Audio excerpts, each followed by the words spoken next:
কোনো ক্ষমতা নাই, আপনাদেরও ক্ষমতা নাই। अब तो सच बोल दे भोस। বছরের থেকে 11% ভোট পার্সেন্টেজ কমেছিল, তারপর কি কিছুটা উদ্বেগ দেখা দিয়েছিল মনে?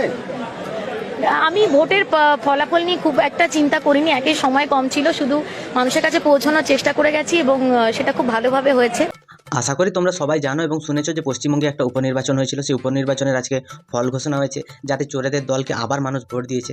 যেটা আমি সবসময় বলি যে উন্নয়ন হোক কি না হোক, চুরির দিকে সবসময় মানুষের আশীর্বাদ পুরো ভরে ভরে দিচ্ছে তৃণমূলকে, তোমরা দাও। কিন্তু এখানটায় আরেকটা ঘটনা হয়েছে যে এই যে নির্বাচন হয়েছে, এই নির্বাচনে একটা নাবালিকার প্রাণ চলে গেছে। তো এটা নিয়ে আমাদের যে তৃণমূলের নেতারা, ওনারা অনেক নেতাই চুপ করে আছেন। আবার কিছু কিছু নেতা যাদের সাফাই না দিলে তো চলে না, সাফাই দেওয়াটা যাদের কাজ, আজকে তাদের সাফাই নিয়ে কথা হবে। এবং তৃণমূলে মমতা ব্যানার্জির যে এই যে ভোটের সময় যে প্রাণ যাওয়ার একটা সংস্কৃতি বাংলায় চালু আছে, সেটা নিয়ে আজকে কথা হবে। তো চলো আর বেশি না বকে ভাট, আজকের ভিডিওটা শুরু করা যাক। তো হে বাঙালি, হ্যালো বাঙালি, নমস্কার বাঙালি, কেমন আছো তোমরা সবাই? আশা করি অনেক অনেক ভালো আছো। তো আজকে আরেকটা নতুন ভিডিওতে তোমাদের সবাইকে অনেক অনেক স্বাগত। আমাকে রিপোর্টার কইলো অনলাইনে, আজকে আসার কথা বললু, মা এত খাই খিদে বেরি বেরি খাইছি মা। যারা এটা করেছেন আপনারা নিশ্চিন্ত থাকুন, আমরা অ্যারেস্ট করব, ঠিক আছে? দেখো, পশ্চিমবঙ্গে নির্বাচন হবে আর একটা লাশ পড়বে না, সেটা কি কখনো হয়? সে তৃণমূল হোক কি বিজেপি হোক কি সিপিএম হোক কি কংগ্রেস হোক, একটা না একটা লাশ পড়বেই। কিন্তু আমার একটা জায়গায় খারাপ লেগেছে, এখানটা যদি কোনো নেতাদের লাশ পড়তো তাহলে একটা ভাবার বিষয় ছিল যে একটা নেতা মারা গেছে, হাজারটা কুত্তা তো গৃহপালিত পশু, হাজারটা কাক মরলে একটা করে নেতার জন্ম হয়। তো সব নেতা কিন্তু সমান নয়, কিন্তু তৃণমূলের সব নেতাই কিন্তু সমান। তো এইসব নেতারা যদি মারা যেত তাহলে ভাবা যেত। কিন্তু এখানটা একটা নাবালিকা নিষ্পাপ মেয়ের জীবন চলে গেছে, তাও আবার কিসে? না, বিজয় মিছিলের সময় বোমাবাজিতে। আমাদের পশ্চিমবঙ্গে বিজয় মিছিলটা কোন লেভেলের হচ্ছে যে বোমাবাজিতে একজনের প্রাণ চলে যাচ্ছে। তোমাদেরকে একটা জিনিস বুঝতে হবে যে আমাদের রাজ্যটা ধীরে ধীরে বোম কারখানা এবং সব রকম অস্ত্রশস্ত্র তৈরির কারখানা, জাল নোট ছাপার কারখানা, এগুলো সব ক্রমেই বেড়ে বেড়ে উঠছে। আর শক্তিশালী বোমগুলো সব তৃণমূল নেতাদের বাড়িতেই হচ্ছে এবং তৃণমূল নেতাদের বাড়িতে আবার কোনো কোনো সময় বিস্ফোরণ হচ্ছে, সেই তৃণমূল নেতার হাত পা সব উড়ে যাচ্ছে। তখনও পর্যন্ত পুলিশ নিশ্চুপ থাকে। আজকে রেজাল্ট বেরোয়নি, মানে রেজাল্টে তোমরা জিতেছো ঠিক আছে, কিন্তু যে রেজাল্ট বেরোনোর আগে তোমরা এমনভাবে উল্লাস করলে যে একটা মায়ের কোল খালি করে দিলে। এখানটায় এই যে কোল খালি হয়েছে, এই কোল খালি নিয়ে তৃণমূলের এক বিচি আছেন, আমি এদেরকে বিচি বলেই ডাকি। এই বিচি কি বলেছেন তোমরা একটু শোনো। চরম দুর্ভাগ্যজনক একটি ঘটনায় এক বালিকার মৃত্যু হয়েছে, আমরা তীব্র ভাষায় এর নিন্দা করছি। দেখো, এই বিচিদের কিছু কিছু কাজ থাকে, যখন কোনো একটা দুর্ঘটনা হবে বা কোনো একটা খারাপ মর্মান্তিক ঘটনা হবে, তখন এরা সামনে এসে একটুখানি দুঃখ প্রকাশ করবে, কিন্তু তার এগেনস্টে যে অ্যাকশন, সে অ্যাকশনটা কখন নেওয়া হবে? অনুব্রত মণ্ডলের সময় বলেছিল একটা লজ্জাজনক ঘটনা, কিন্তু তার বিরুদ্ধে কোনো স্টেপ নেওয়া হয়নি। তো এই মেয়েটা যখন মারা গেছে, তখন এরা এক একটা লোককেও অ্যারেস্ট না করে ওই পুলিশ গেছে ওর মাকে সান্ত্বনা দিতে। ওর মা পুলিশকে যাচ্ছে তাই বলেছে, সেটাও তোমাদেরকে আমি দেখাবো। जरा सबर करो। মাননীয় মুখ্যমন্ত্রী মমতা বন্দ্যোপাধ্যায়ও তীব্র ভাষায় নিন্দা করেছেন। মাননীয় মুখ্যমন্ত্রী তিনি ভালো করেই জানেন যে তৃণমূল দল মানে বোমাবাজি, আতশবাজি এবং বিভিন্ন রকমের খুন এবং শ্লীলতাহানি, এইরকম ভালো ভালো সমাজসেবামূলক যে কাজ আছে, এগুলো করতে তৃণমূল দল কিন্তু এক্সপার্ট। তো তৃণমূলের যে সংস্কৃতি, সেই সংস্কৃতি অনুযায়ী যে জেতার পরে বোম, মদ, মাংস এগুলো তো থাকে বিজয় মিছিলের সময়। তো তৃণমূলের এতে কোনো দোষ নেই, এতে দোষ হচ্ছে সেই মেয়েটার।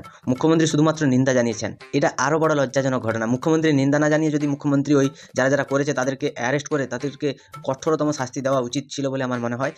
এখনো পর্যন্ত পুলিশ হয়তো কাউকে ধরতে পারেনি যে দোষ করেনি, তাকে হয়তো পুলিশ ধরে নিয়ে চলে গেছে। যে দোষ করেছে সে হয়তো বাইরে ঘুরে যাচ্ছে, কারণ পশ্চিমবঙ্গের আইনে সেটাই বলে। দুর্ভাগ্যজনকভাবে আরেকটা ঘটনা আছে, সেটা হচ্ছে কি যে এই মেয়েটার ফ্যামিলিতে আমি শুনেছি বা আমি জানিও, অনেকটা রিসার্চ করার পরে দেখলাম যে মেয়েটার ফ্যামিলি হচ্ছে সিপিএম করে। তো সিপিএম করে বলে মুখ্যমন্ত্রী এখনো পর্যন্ত টাকার অ্যামাউন্টটা ঘোষণা করেননি, নাহলে উনিও বলতেন যে 1 লাখ টাকা দিচ্ছি, মুখটা বন্ধ করে রাখ। এরা তো সিপিএম করে। আমরা আগেও দেখেছি, আরজি করের সময়ও দেখেছি, এবং যাদের দোকান পড়েছে তাদের সময়ও দেখেছি, যাদেরকে চুরি করে চাকরি দিয়েছে তাদের সময়ও দেখেছি, আবার মালদা মুর্শিদাবাদেও দেখেছি। আমরা সব জায়গায় দেখেছি যে কাজ শুরু হওয়ার সাথে সাথে ভাতা ঘোষণা হয়ে যায়। তো এখন যখন একটা বাচ্চা মেয়ে মারা গেছে, সে যেহেতু সিপিআইএম করে, তাই ওনাকে ভাতাটা দেওয়ার কথা মুখ্যমন্ত্রী ঘোষণা করেননি। তো উনি ঘোষণা করবেন, তার ফ্যামিলির প্রতি মুখ্যমন্ত্রী সহানুভূতি থাকুক কি না থাকুক, তৃণমূলের নেতাদের প্রতি আছে, তাদের বাঁচানোর জন্য মুখ্যমন্ত্রী ওর ঘরে চুপি চুপি কিছু টাকা পাঠিয়ে দেবেন, বলবেন পুরো চেপে যা। যে বা যারা করে থাকুক ক্ষমার অযোগ্য অপরাধ করেছেন, যে বা যারা যুক্ত, যাদের এই দায়িত্বজ্ঞানহীন কাণ্ড, অপরাধমূলক কাণ্ডে বলি হলো এক বালিকা। এ কোন লেভেলের ঢ্যামনা, একে কি দিয়ে মারলে এগুলো মানে সিধা হবে? এখনো পর্যন্ত বলে যাচ্ছে যে বা যারা যুক্ত। আরে তৃণমূলের বিজয় মিছিলে বোমা ফেটেছে, ওতে মারা গেছে ওই বাচ্চা মেয়েটা। তো এখনো পর্যন্ত ঢ্যামনা মালটা বলে যাচ্ছে যে যে বা যারা এই অপরাধ করেছে তারা কি বেজন্মা নাকি বেঘর সন্তান, তোদের মতো সব এইরকম সন্তান নাকি, যে তাদের নাম জানিস না, তারা কি দল করে সেটা জানিস না, এখনো পর্যন্ত নির্লজ্জের মতো বলে যাচ্ছে যে যে বা যারা এইরকম কাজ করেছে। তো ডাইরেক্ট বল না যে আমাদের দলের ছেলেরা এরকম কাজ করেছে, তাদেরকে দল থেকে বহিষ্কার করা হচ্ছে এবং তাদেরকে আমরা সাসপেন্ড করছি, তাদের বিরুদ্ধে কঠোর ব্যবস্থা নিচ্ছি। এগুলো না বলে যে বা যারা, সব কথাতেই শালা লোকের ওপরে মানে দোষ ঠেলে চাপিয়ে দেওয়া হয় যে ওই লোকটা যদি ধরা পড়ে, ও যদি দোষী প্রমাণিত হয়, ও আমাদের দল করে না, ও বিজেপি করে। আর যদি কোনো ভালো কাজ করে কেউ, সে ওদের দলে দিল, পশ্চিমবঙ্গের মান সম্মান বাড়াচ্ছে। এরকম ঢ্যামনা মালগুলোকে ক্যামেরার সামনে কেন আনে আমি সেটাই ভাবি। কোনো অবস্থায় তাদের একজনকেও রেয়াত করা হবে না। পুলিশ গেছে, এসপি গেছেন, ধরপাকড় শুরু হয়েছে। এবার কারা করলো মুখ্যমন্ত্রী পরিষ্কার বলেছেন, দল মত রং না দেখে গ্রেফতার হবে, হচ্ছে। আবার পাশাপাশি এটাও নিশ্চয়ই দেখতে হবে, পুলিশ খোঁজ নেবে যে তৃণমূলের এই বিপুল জয় কোনোভাবে কালিমালুপ্ত করার জন্য ভেতর থেকে কেউ, ওখানে কেউ, কোনো গ্রামের মধ্যে কেউ এমন কিছু করে দিয়েছে কিনা যেটা একটা খারাপ ধারণা তৈরি হয়। শালা এরা শ্মশানে বসেও কিন্তু রাজনীতি করে দেবে, এরা কবরস্থানে বসেও রাজনীতি করে দেবে। দলটাকে এতটা পরিমাণ নিচে নিয়ে গেছে, নির্লজ্জতার শেষ সীমায় পৌঁছে গেছে। এরকম বেধমাল যাদের ঘরে বাবা মার ঠিক আছে কিনা ঠিক নেই, মানে এরা বলতে চাইছে যে তৃণমূলের বিজয় মিছিল, সেই বিজয় মিছিলে কেউ বা কারা ওরা নাকি এসে এরকম করে বোমা টোমা রেখে দিয়েছে, দিয়ে তৃণমূলের যে বিপুল জয় তাকে নাকি কালিমা লিপ্ত করা হচ্ছে। তোর কালিতে আমরা মুতি, তোর জয়েতে আমরা মুতি। এইরকম একটা বাচ্চা মেয়ে, ফুটফুটে বাচ্চা মেয়ে যারা দেশের ভবিষ্যৎ গড়ে তুলবে, সে মারা গেল আর তোরা জয় নিয়ে পড়ে আছিস। তোদের জয়ে মুতি, তোদের প্রার্থীটা তো আর একটা ঢ্যামনা মাল, সে এখন বিশাল এনজয় আছে, ইন্টারভিউ দিচ্ছে। আর একটা বাচ্চা ফুটফুটে মেয়ে মারা গেল, সালে চোখেও পুড়ে গেছে। মানুষগুলো যারা ভোট দিয়েছে এদেরকে কি দেখে দিয়েছে, সালা এদেরকে ভোট দেওয়া তো দূরের থাকে, এদেরকে প্রার্থীকে দাঁড়াতে দেওয়া উচিত না। এই তো হচ্ছে তৃণমূলের সংস্কৃতি। মানে এখানটা একজন মহিলা তার মেয়েকে হারিয়েছে, সে কান্নাকাটি করছে, সে পুলিশ গেছে তাকে বলতে যে আমরা অ্যারেস্ট করব, মানে এখনো পর্যন্ত অ্যারেস্ট করেনি, পুলিশ জানেই না যে কে করেছে। তো এখানটায়ও তৃণমূল কংগ্রেস যেহেতু চক্রান্ত দেখছে, সেহেতু তৃণমূলের একটাও নেতার বিচার হবে না, আমি তোমাদেরকে বলে দিচ্ছি। কারণ এরা মুখে বলে এক, কাজে করে আরেক। সব কিছু বললো, মেয়েটার প্রতি দুঃখজনক এরা ভাব প্রকাশ করলো এবং দোষীদেরও শাস্তি দেবে বললো, কিন্তু পরে একটা কথা বলে গেল যে কেউ বা কারা কালিমা লিপ্ত করতে চেয়েছে। তো তোদের দল এতটা পরিমাণে স্বচ্ছ আর তোদের দল এতটা পরিমাণে ভালো কাজ করছে মানুষের হয়ে, তো তোদের দলে কেউ কালিমা লিপ্ত করতে যাচ্ছে, এটা ভাবার বিষয় আছে। এটা কিন্তু সত্যি কথা বলতে পারে কুণাল ঘোষ, কারণ এ তো সব সত্যি কথাই বলে। যেদিন প্রিজন ভ্যানের সামনে দাঁড়িয়েছিল যে সারদার যত সুযোগ সুবিধা সব মমতা ব্যানার্জি নিজে নিয়েছে, সেদিনই তোমার সত্যি কথাটা এখানটায় বেরিয়ে গিয়েছিল। তারপরে যেদিন বলেছিল যে মমতা ব্যানার্জিকে অ্যারেস্ট করুন, সেদিনই তার সত্যি কথা বেরিয়েছিল। তো এই মানুষটার কথা যদি কেউ বিশ্বাস করে বা সিরিয়াসলি নেয়, সে কিন্তু এই যে ভস্যে ঘি ঢালা বলে না, মানে ছাই একটা আছে যেখানে আগুন নিভে গেছে, ওর উপরে যে ঘি ঢালা হয় ওটাই হবে। আপনারা নিশ্চিন্ত থাকবেন, আমরা অ্যারেস্ট করবো, ঠিক আছে? কিচ্ছু করবেন না আপনারা, না কিচ্ছু করেন। অমনি মেজেন তাদেরকে দেন আমার সামনে, আমি জানতে ঠান্ডা হোক আমার, মেরে দেন আমার সামনে, আমার জানতে ঠান্ডা করেন, আমার সামনে মেরে দেন, আমার কখন পুড়ে দিয়ে যায়, ওদেরকে মেরে দেন। এই যে মৃতার মা, তিনি একটা কথা বলছেন যে পুলিশের কোনো ক্ষমতা নেই। সত্যিই তো পুলিশের কোনো ক্ষমতা নেই। একটা জায়গায় নির্বাচন হচ্ছে, পুলিশ আছে নির্বাচন কমিশনের আন্ডারে, পুলিশ তারা হচ্ছে শাড়ি আর চুড়ি পরে রাস্তায় ঘুরে বেড়ালে আমাদের ভালো হতো। এই যে নির্বাচন কমিশনের আন্ডারে থেকেও একটা মানুষের প্রাণ বাঁচাতে পারলো না, একটা মেয়েকে মরে যেতে হলো এই পুলিশের জন্য। তো পুলিশ গেছে তার মা বাবাকে সান্ত্বনা দিতে, তো তার মা বলছে যে আপনারা কিছু করতে পারবেন না। পুলিশের অবস্থা কী বা পুলিশ কী করতে পারে সেটাও সাধারণ মানুষ জেনে গেছে। তো এর জন্য সবথেকে বেশি দায়ী হচ্ছেন আমাদের মুখ্যমন্ত্রী, যার দয়ায় পুলিশের এত সম্মান বেড়েছে। ডিএ বাড়ুক কি না বাড়ুক, বা ডিএ পাক কি না পাক, এটা পুলিশের বড় ব্যাপার নয়, কিন্তু পুলিশ কার কাছে কটা জুতো খেয়েছে সেটাই হচ্ছে বড় ব্যাপার।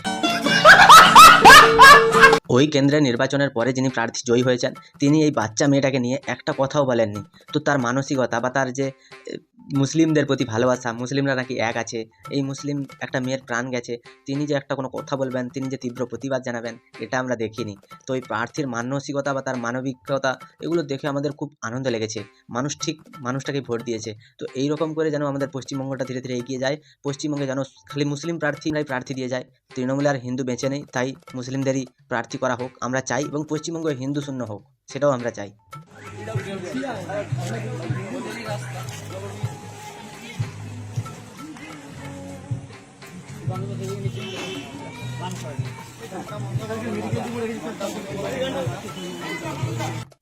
দেখো বেশ কিছুদিন ধরে একটা ভিডিও ভাইরাল হচ্ছে যে তৃণমূলের একজন আরও একটা লাগাও বলে সায়নীকে লাগানো ওই যে নেতা আছে মানস ভূঁইয়া, সে গেছিলো একটু রাস্তায় গেছিলো উন্নয়নটা দেখতে, তো উন্নয়নের জল এসে তার পা ভিজিয়ে দিয়ে গেছে। তো তিনি একটা নৌকো করে যদি যেতে পারতেন তাহলে ভালো হতো। তৃণমূলের যে উন্নয়ন বা তৃণমূলের যে উন্নয়নমূলক কার্যকলাপ সেগুলো মানুষের সামনে তাদের নেতা মন্ত্রীরা আনছে। এখানটায় যিনি ক্যামেরা নিয়ে গেছেন মানতে হবে তার সাহস আছে, বা উনি যে ওখানটায় দাঁড়িয়ে এখনও পর্যন্ত কথা বলছেন তার যে লজ্জা, ঘৃণা, ভয়, ভীতি কিছুই নেই সেটারও প্রমাণ পাচ্ছে। যে লজ্জায় মানুষ পালিয়ে আসে যে আমরা কাজ করতে পারিনি, লজ্জা লাগছে সেই জন্য চলে এসেছি, সেগুলো কিছুই নেই। এরা হচ্ছে দোকান কাটা বেহায়া। মাদারের বাচ্চা। দেখো ভোট হবে, লাস্ট পড়বে, এটাই তো স্বাভাবিক। আর তৃণমূলের নেতারা তো ঘেউ ঘেউ করবে, এটাও স্বাভাবিক। কিন্তু আমাদেরকে একটা জিনিস ভাবতে হবে যে আমাদের মুখ্যমন্ত্রী তিনি কিন্তু পুলিশ মন্ত্রী হিসেবে কতটা ব্যর্থ, বা তিনি প্রশাসন চালাতে কতটা ব্যর্থ, সেটা তিনি প্রতি বছর এই যে জেলার শাসক এবং বিভিন্ন রকম জেলার আধিকারিকদের নিয়ে যে সভা করেন তাতে আমরা বুঝতে পারি। শুধুমাত্র ধমকানি চমকানিতে রাজ্যটা চলছে। পুলিশকে দলদাস হিসাবে বানিয়ে রেখে তৃণমূলের নেতারা উলঙ্গ হয়ে উদ্যম নাচ করছে। এদের নাচের পেছনের কারণ হচ্ছে মদ আর মাংস। তো মদ খেলে মানুষ তার মানসিক শক্তি যা থাকে সেগুলো সব হারিয়ে ফেলে, বা স্মৃতিশক্তি যা থাকে সেগুলো সব হারিয়ে ফেলে। তো সেই কারণেই আজকে এই পরিস্থিতি। তৃণমূলের সংস্কৃতিকে আমরা স্যালুট জানাই। তৃণমূল আরও যুগ যুগ বেঁচে থাকুক এবং তারা ভবিষ্যতে আরও প্রার্থী দিয়ে যাক, এবং ভোটের সময় যেরকম আরও 2-4টা করে লাশ পড়ে তৃণমূলের কাছে আমরা আবেদন জানাই।